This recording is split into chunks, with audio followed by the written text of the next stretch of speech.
Howdy y'all, DJTJ here, and I got a good one for you today. We got some new teasers and pictures and videos for the Soulblight Gravelords, aka the vampire accounts. So if you're interested in seeing some of that, stick around.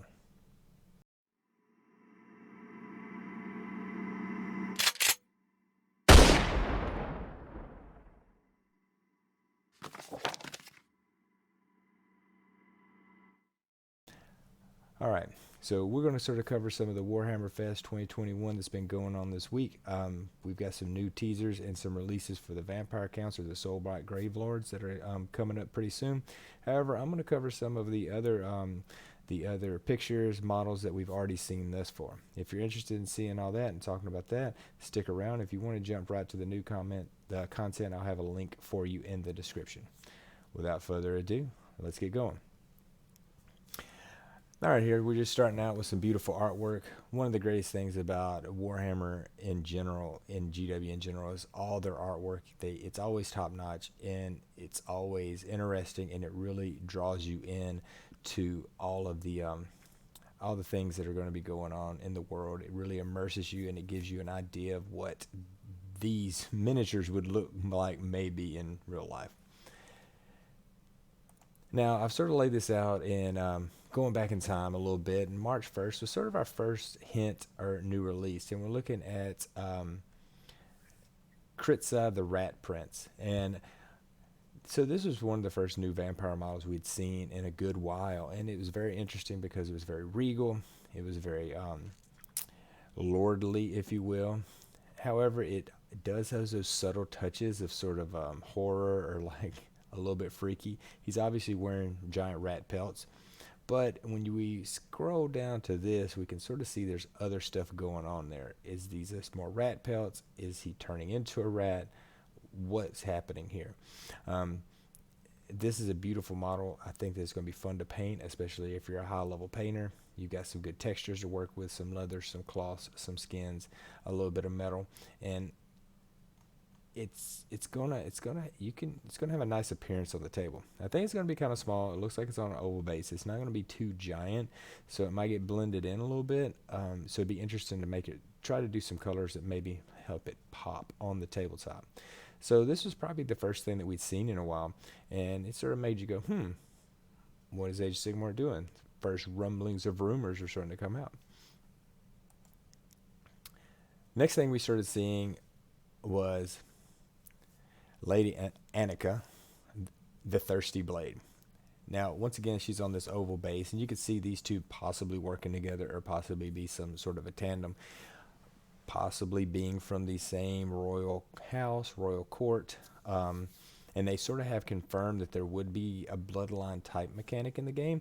I don't know exactly how that's going to work and what that's going to look like, but just sort of reading between the lines and seeing the hints, like maybe these are from more of a bloodline that is more courtly. They look a little bit more human. They didn't lose all their humanity's appearance. However, going back, this model is really nice, beautiful, has some beautiful flowing lines to it. You do get some textures, lots of cloth, a little bit of fur to work with, but I think that you're going to see some painters go wild with being able to blend these long capes, these long lines that she has on this.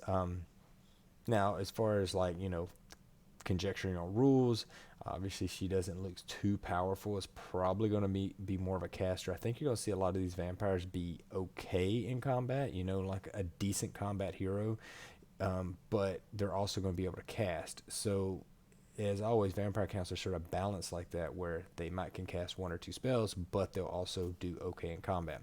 So it'll be interesting to see what kind of special tricks she will have up her sleeve. Now we get to about April, and we're going to scroll down, passing up all the other underworld stuff, and we get to the Crimson Court, which I will say I had the opportunity already to buy this box and just to build the model, so I'm looking forward to painting them. Hopefully have a painting tutorial up some point in time soon. But just awesome looking vampire models. I don't know if these are all going to be in Age of Sigmar named characters. They are sort of named in this game, but in Age of Sigmar, maybe just being more like your generic models. If you wanted a flying vampire, maybe a dual weapon, great weapon, are just like, you know, a sword vampire. It would be very interesting if they had that type of mechanic where you could really kit out your vampires however you wanted. If you wanted to bring them with a mace, maybe that does something, you know, has a different attack profile than it would on a sword or dual wielding. I know Age of Sigmar likes to streamline things as opposed to 40k, which allows you to have all them options.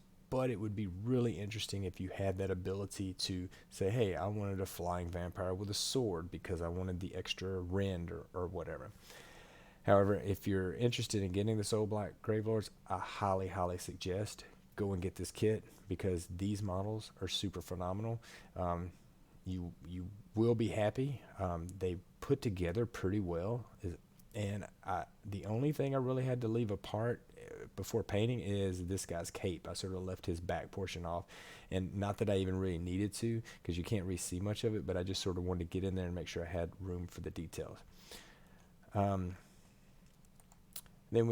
5 days later, we get the first sighting of sort of a non-vampire unit, which is the White King. Oh, and we got the cover. Beautiful art. You can see here that there's skeletons, dire wolves, zombies, bat swarms everywhere. You have a mace, a vampire wielding a mace. And if you look behind that vampire, there appears to be a vampire on zombie dragon. There was some argument on whether it was the current zombie dragon kit and they just sort of stylized the painting, or if this is going to be a new monster or a new kit.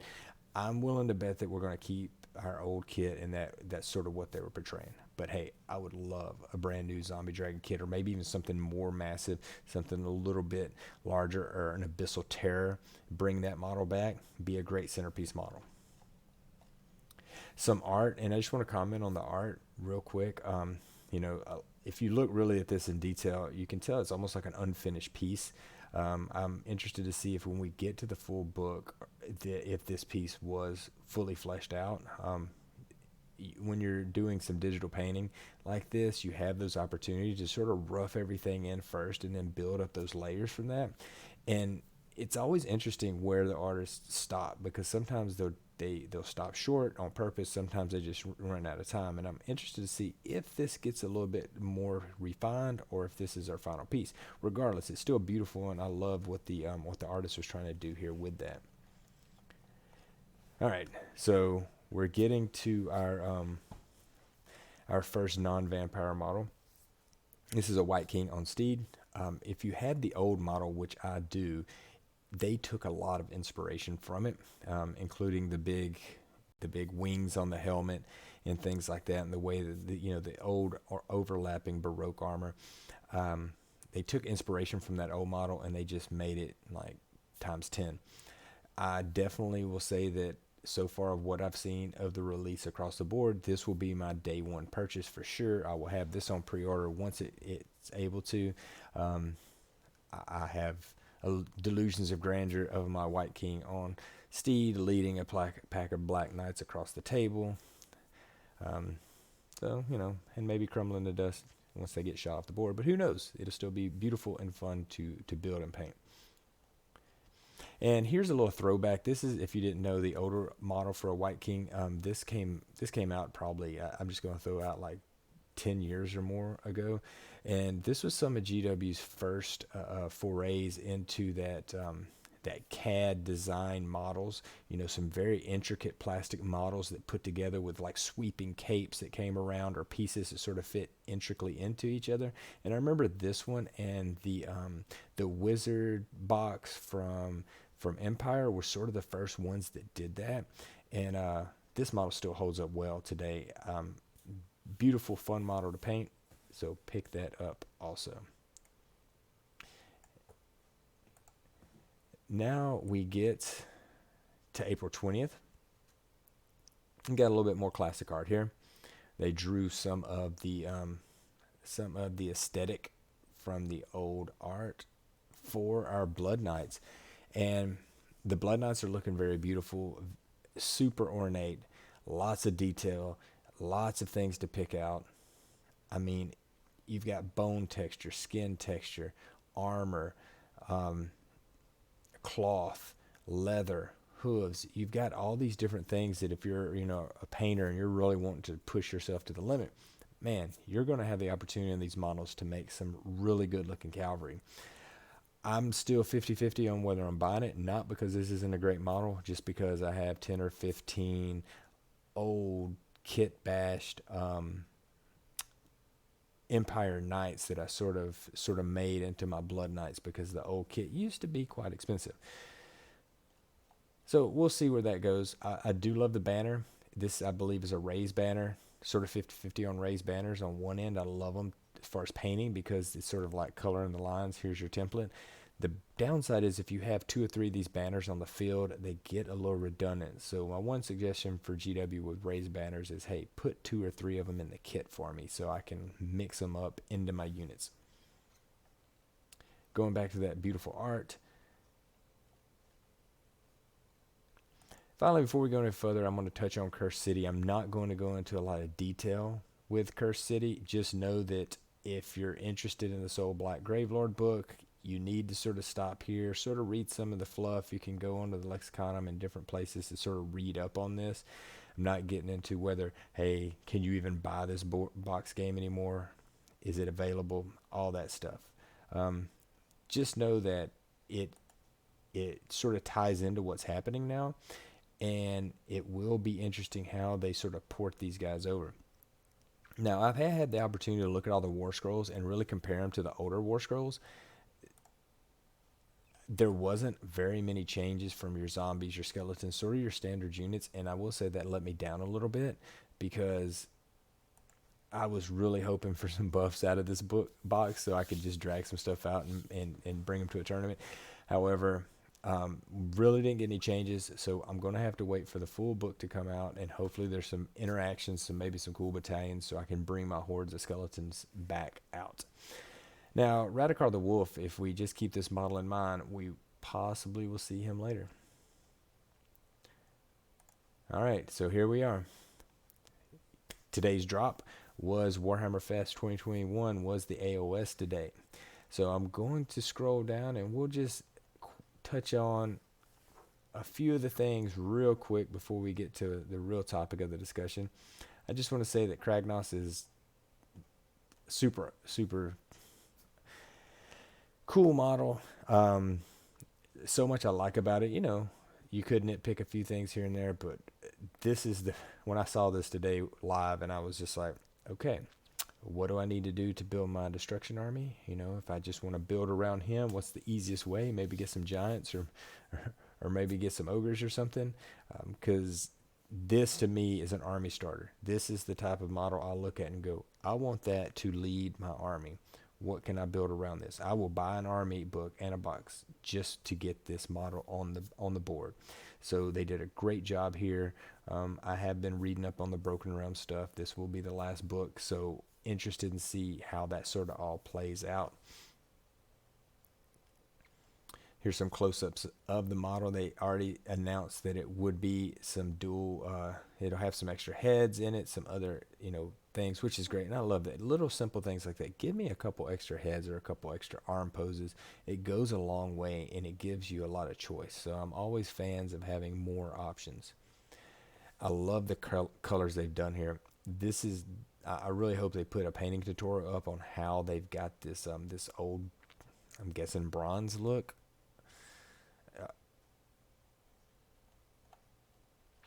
Some of the rules, and we get to the book. And we'll take a second just to preview these models. And so right here you've got the model for the Sylvaneth, and I know when it first came out a couple weeks ago or last week that there was a lot of people saying it's kind of ugly. I'm fine with the model in general. Just the branches out of the back with the hatchlings and stuff coming up, it is a little bit much. I know it added a lot of height and a lot of volume to the model, but at the same time I'm sort of like, I wish they would have done something else with that. I'm not saying cheesy, I'm just saying I would have loved to have seen other options maybe of what they were thinking. You have the witch hunters, good classic design. This is the type of stuff I would. But I think the models are cool. I think they're going to have a good aesthetic. And they saying that they'll probably get some bonus. I can imagine they have bonuses against vampires. They're talking about endless spells that they capture. So they seem like they might be a good hard counter to some of the stuff that's out there. Speaking of endless spells, we have the Lizardmen and Seraphon. Let me just say that I know for Seraphon players, they're super always excited anytime there's any kind of new models for them, because some of their line is super old and they need some updates. Well, they got a very fabulous update. This is very well designed model. I mean, I don't know how stable it is, but GW models always surprise you with how stable they actually are when there's only tiny pieces holding things together. But this will be a centerpiece. This will look great on the table. I love the aesthetic. There's not really a lot bad that I'm going to say about this. I would be scared to paint it because I don't think I could give this the justice it would deserve. We got our new Slaanesh models out, and come on, did Slaanesh really need any new models? Help me out, GW. Like, all the model making you're doing, Slaanesh has a beautiful line of models. Yeah, they didn't need another beautiful giant model to come out on the table and probably just wipe me off the board. All right, so here's a picture of the overview. I'm waiting for everybody to dig through this to see if they see anything new or interesting. You know how like the people like to do to analyze every pixel. I looked at it pretty closely. I didn't see anything, but he does look super intimidating and nice. Look at this. The rock that he's standing on, so just is giving you a little perspective, is probably twice as big as a black orc. You know, he's going to look very nice on the table. The giants, probably a little bit, the Gargants are a little bit bigger than him, I imagine still, but maybe not with his horns. He's going to look intimidating. It's a nice centerpiece model to build around. All right, so we finally reached what everybody came here for, or at least what I hope you came here for. It is the new Vampire Counts models. Lakua Via, the Mother of Nightmares.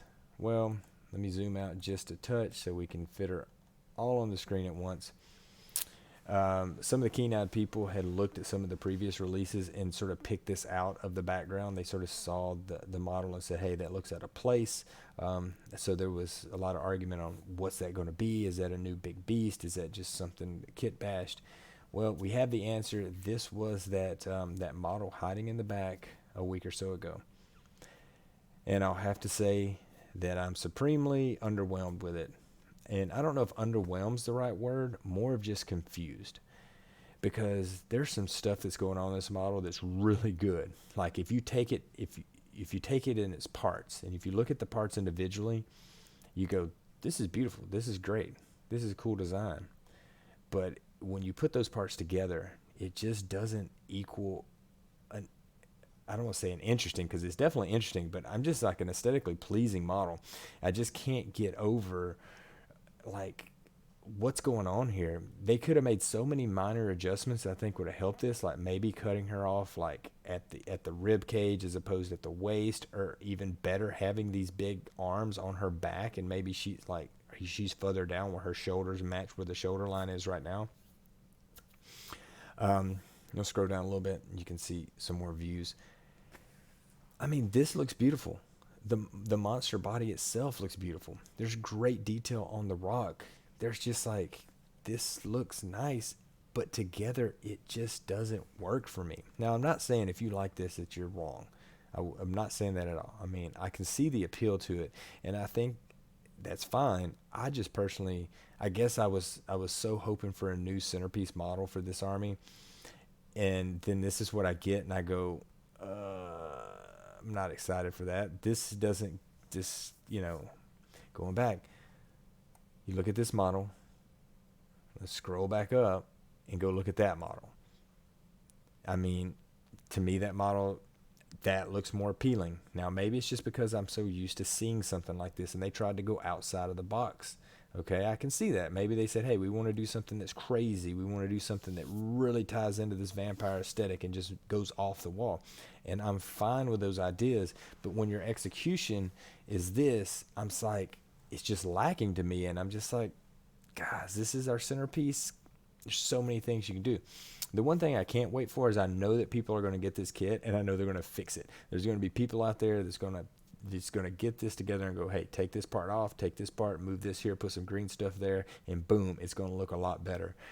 I'm just a little bit underwhelmed. The good thing is, I guess it is a dual kit, so you're going to have your name character, and then you're going to have your generic character, your generic named lord here. It's not really, it's the same issues. It's not really the top or the bottoms, her body part is bad or the monster body's bad. It's literally just that you putting those two together, and not even that you're putting them together. It's this the way you're putting them together. It just seems strange. Like if you wanted to do a multi-limbed body like that, maybe just put 4 legs on it and then wings, and then you could have this centaur type body up front. That would probably even be better. So let me know in the comments if I'm wrong, if I'm out of line. Hey, I'm willing to listen to any argument of why this model is better than I think it is. So, all right, so we will get to a better model, in my opinion, is Radakar the Beast. So if you go back to the Cursed City that we just talked about, Radakar the Wolf, well, I guess this is his big form. Awesome. Nicely designed models, brings in the old aesthetics that he had going for him, but it just sort of like beefs it up. This is definitely a model that you go, okay, that's intimidating. This looks scary on the board. This looks like a, demon prince size model. Should probably be, that realm of Killy. I doubt they're going to do it, but what would be super cool if you had like a Marathi type ability where you can bring, you could bring Radakar the Wolf, and then if he takes so many wounds, or if he kills something, or there's some mechanic where boom, he turns into the beast, and then you can swap those models out. If there's an ability for that, I am all over it. I would be super excited for something like that. Something that we don't see, just a standard war scroll, something that adds a little bit of interest. Here's Volga, first of the Vyrkos. The interesting part there is they did note that she does have sort of wolf legs on, and supposedly, she is the controller of dire wolves, has spells or ability to change other people into dire wolves. When they said that, it kind of reminds me of maybe Zinch and sort of casting and making spawns, so there might be a mechanic like that. Then we get to our dire wolves here, and dire wolves are great. Definitely needed a resculpt. 100% dire wolves needed some love. They were a bit old. They were a bit outdated. They were just bad from the beginning, in my opinion. In fact, all my dire wolves, I either had the old, like 20-year-old goblin rider wolves that I sort of just said, hey, these are dire wolves, or the newer stuff is where I took Fenrisian wolves and sort of made them into dire wolves. But these are looking definitely interesting, and I'm very excited to see the bat swarms, rat swarms, fell bats, dire wolves. I'm excited to see these beasts all over the field, and that's a cool idea to me. Is just like walking up and having an opponent that's just like, hey, I've got like 3 vampires and nothing but wolves and bats and rats and stuff like that. That would be interesting to fight a full beast army. A couple of close-ups.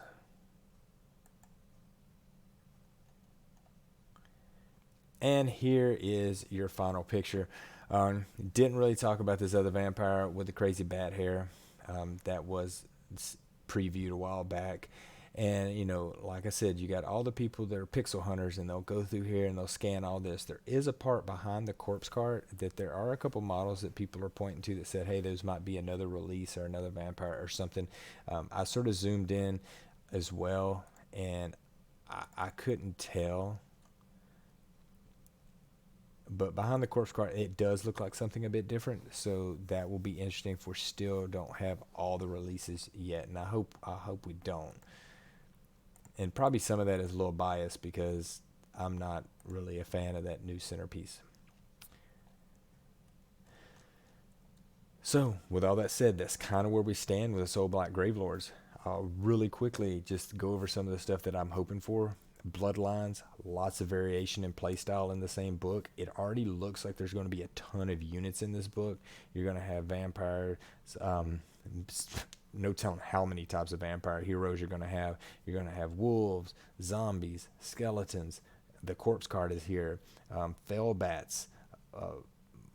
You've got blood knights. I'm guessing black knights will probably be in there as well. You're seeing